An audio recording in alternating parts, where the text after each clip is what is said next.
Well, to discuss more, we're now being joined by Ambassador Anil Trigunath. Now, he is a former Indian diplomat and distinguished fellow at WIF. Thank you so much for joining us on the show. Thank you. Now, Navarro has termed the tariffs as higher Maharaja tariffs, and these comments come at a very interesting time. It comes after Indian and Russian foreign ministers met just yesterday. Chinese foreign minister made a visit to India as well. First of all, how do you analyze his comments and the timing? Well, as you know, that this is a typical passing the buck strategy that the United States uses. And as far as Mr. Navarro is concerned, frankly, I feel very sorry for President Trump.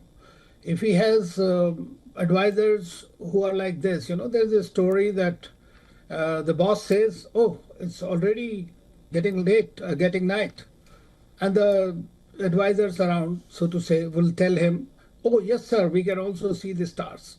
Now, this is a kind of a strategy rather than giving him the facts. As you just showed Dr. Jaishankar talking about it, India is not the largest. Secondly, we are one of the largest importers of oil and gas, and we are dependent on it for our own growth, for our own development. And therefore, we have to get it from wherever it is possible. From United States also, our import of the crude has increased by 120% in recent months. So we are buying from wherever it is possible. Secondly, as has been mentioned earlier, that these tariffs have been totally irrational, unjustified, based on no facts whatsoever. China imports much more than India does. United States itself is trading with Russia. And recently during the meeting between President Putin and President Trump in Alaska, the ExxonMobil and other companies are looking to eye opportunities in Russia. And they even put off those sanctions on Russia for that interim period, and even now they're continuing to talk to them. So they're not doing anything against any of the countries. But India somehow seems to fuel this war, which we have been trying to stop from day one and have been telling even Russians as well as the Ukrainians to come to dialogue and diplomacy. India has been actually praised for stabilizing approach, even for the oil market. So I think that this is something that we really cannot put any reason to it, and history and geography are not the strongest point of Americans. All right, of course, absolutely. Now, of course, right after he made the statement, he kind of toned it down, his comments, saying that road to peace is through New Delhi. How do you analyze that? And how do you mentioned how Trump administration somehow, and Trump is known for using tariffs as a weapon. How do you analyze these comments and his toning down, saying that peace is through New Delhi? Well, Prime Minister Modi, as you know, that before President Putin went to Alaska, he spoke to Prime Minister Modi. After coming back, he briefed him about this. Prime Minister Modi is also will be meeting the Chinese president. Prime Minister Modi also spoke to Ukrainian president.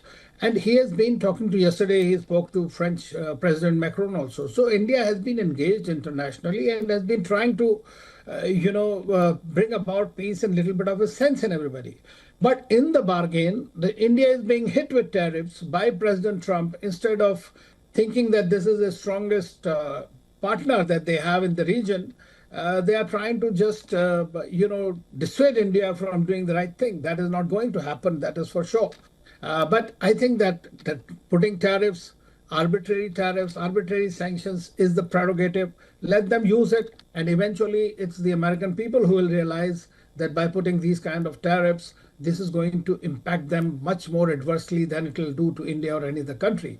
But as Dr. Jaishankar here also said, that we need friends who are reliable and dependable, but we cannot depend on A country or B country for our own growth. So self-reliance, Atmanirbhar, all those initiatives and diversifying our partnerships are the way forward that India is looking at. And I was also wondering that if after this whole has come out, do you think is there a possibility of somehow a deal being made between U.S. and India, considering that just a few hours before U.S. and Europe, they made a deal, Japan has made a deal. Do you think that's a possibility between India and U.S. as well? Well, this has been a very big possibility from the very beginning. We are one of the first to have offered to have a bilateral trade agreement with them, mini trade deal or full trade deal, whatever it is. Discussions were going on. And apparently on July 6th, there was a final thing that has been submitted to President Trump. He didn't like it. So he wanted it to be sent back for further negotiations. Now the negotiations were undergoing while he imposed these 25% tariffs, then 25% additional tariffs up to 27th, which will become implemented. And the meeting between the two sides has been called off for some reason. Now, if that does not happen, then how do you proceed further? So we'll have to continue to really, cover ourselves. That's the most important thing. And we'll continue to diversify. That's the lesson India has learned, I guess. And that's how we are going to. So there is really no dependability in certain things as far as the United States or any major power are concerned. All right. Well, of course, we'll have to leave it at that. But thank you so much for joining us, Ambassador, and giving your perspective.